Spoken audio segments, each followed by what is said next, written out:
तेरी आवाज है कि सूफी का कोई नगमा है, जिसे सुनूं तो सुकून जन्नतों सा मिलता है। इसी कड़ी को आगे बढ़ाते हुए नोएडा स्थित मारवा स्टूडियो में आज तीसरे दिन 8वां ग्लोबल लिटरेरी फेस्टिवल में सूफी कव्वाली का आयोजन किया गया। कार्यक्रम में कला क्षेत्र से जुड़े अतिथिगण ने अपनी उपस्थिति दर्ज कराई। कार्यक्रम में शिरकत करने वाले मृदुला टंडना समाज सेविका, ऋषि राज सिंह सेवानिवृत्त सरकारी अधिकारी मौजूद रहे। कार्यक्रम में उपस्थित सभी अतिथिगण को पुष्प गुच्छ भेंट कर उनका स्वागत किया गया। कार्यक्रम में यूसुफ खान निजामी और उनकी टीम ने सूफी कव्वाली से लोगों का ध्यान अपनी ओर खींच लिया।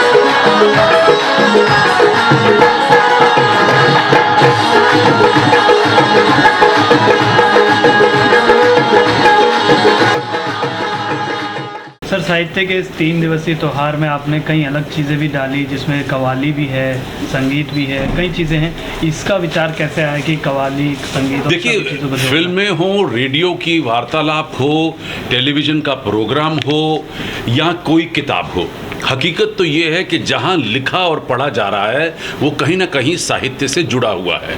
वो और बात है कि कोई गहरा साहित्य की बात करता है और कोई चालू साहित्य की बात करता है। कुछ टेलीविज़न पे भी अगर आप देखें तो कितने ऐसे आपको ऐसे खूबसूरत कार्यक्रम मिल जाएंगे जिनको छोड़ने का आपका दिल नहीं करेगा।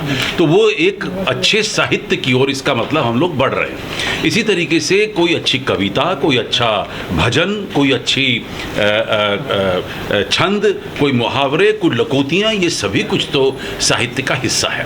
और इसी तरीके से जब मैं म्यूज़िक की बात करता हूँ, आज हम लोगों ने सूफ़ी म्यूज़िक खास तौर पे रखा है।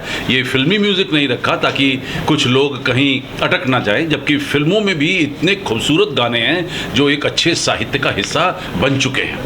और ये सूफ़ी म्यूज़िक का मतलब ये होता है कि ये हकीकत में सूफ़ी म्यूज़िक का मतलब है कि भजन गाने का एक दूसरा सरल तरीका। अगर आप सूफ़ी भजन सुनेंगे, शायद आपको ऐसा लग रहा होगा कि प्रेमी प्रेमिका के लिए गा रहा है, लेकिन हकीकत ये होता है कि एक भक्त अपने परमात्मा के लिए गा रहा है। ये सूफ़ी, अब उन शब्दों का आप जैसे मर्जी प्रयोग या दुरुपयोग कर लीजिए, वो आपके ऊपर निर्भर होता है।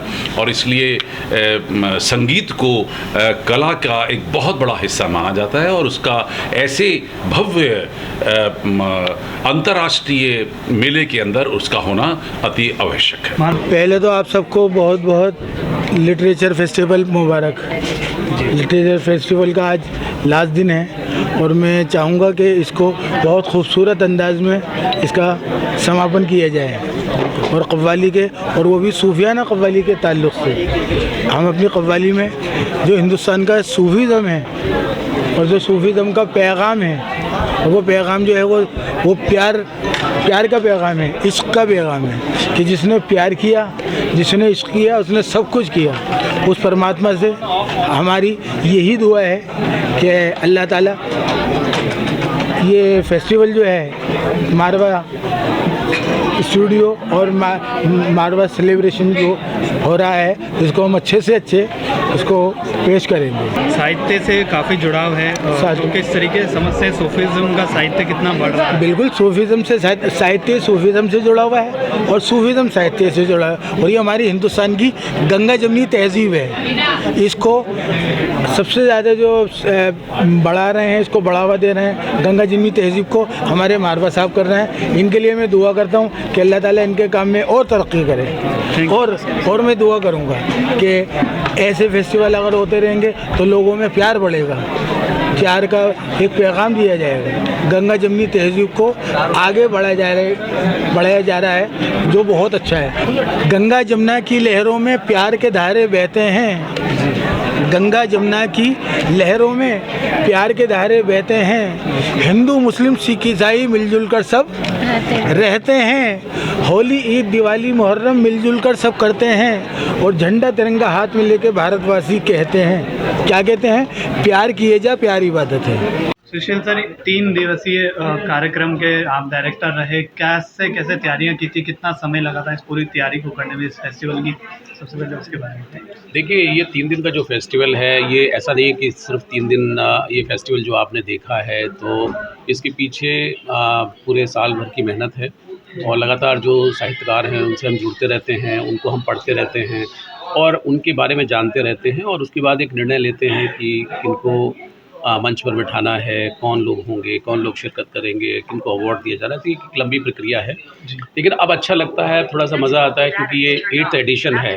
पहले एडिशन में जब 2015 में हमें उतना आइडिया नहीं था, लेकिन उसके बाद धीरे धीरे करके अब 7 एडिशन करके, और ये 8वां एडिशन भी आज जो है समाप्ति के कगार पे है। तो मुझे लगता है कि ये अब हमारे लिए एक तरीके से फ़न गेम है कि हम इसको अच्छे से कर पाते हैं, और जो बड़े सारे जो राइटर्स हैं उनके बीच में एक तरीके से एक विश्वास भी पैदा हुआ है, और हमारे ऊपर एक जिम्मेदारी भी है जिसको हम भरपूर निभाते भी हैं। सर, लगभग कितनी पुस्तकों का विमोचन इस पूरे कार्यक्रम में 3 दिन में हुआ है, उसके बारे में थोड़ा सा? देखिए, लगभग मैंने अभी पूरी गिनती नहीं की है, लेकिन लगभग 10-12-15 के लगभग पुस्तकें जो हैं इस फेस्टिवल में विमोचित हुई हैं, और हर मंच से लगभग जो है वो हमने कोशिश की है कि पुस्तक का विमोचन हो। और इस बार अच्छी बात ये भी है कि हमारे छात्र भी मोटिवेट हुए हैं, और उन छात्रों ने भी किताबें लिखी, और वो भी इस फेस्टिवल में उनका रिलीज़ हुआ है। अभी तक देश का, विश्व का दूसरा फिल्म लिटरेचर फेस्टिवल है, क्या इस बार ये फर्स्ट रैंक में आ जाएगा?